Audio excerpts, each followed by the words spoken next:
Kama wakazi wa Kilifi tumekuja hapa mbele kwa sababu wamama wetu wa mnazi wamenyanyaswa vya kutosha, na hivi sasa wamama wetu wa mnazi hapa Kilifi hawawezi wakafanya kazi kwa amani kwa sababu wanashikwa. Imekuwa sasa pombe ya mnazi ni pombe haramu, na hapa tumesimama kindakindaki na hawa mama na tunasema tumekataa kunyanyaswa. Tumekataa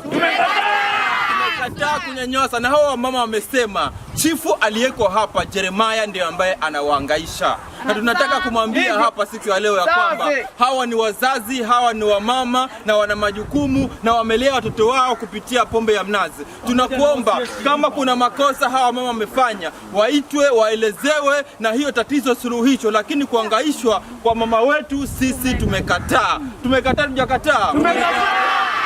Na kuanzia leo tunasema kwamba hawa mama wamejipanga kupitia Nicholas Mrima Wanyepe kama mbunge wao ambaye anawatetea. Tutawatetea na tuhakikisha kwamba haki yao inapata na rasilimali yetu ya mnazi inaheshimiwa kama vile wanavyoheshimu mgokaa, kama vile rasilimali zingine zinavyoheshimiwa.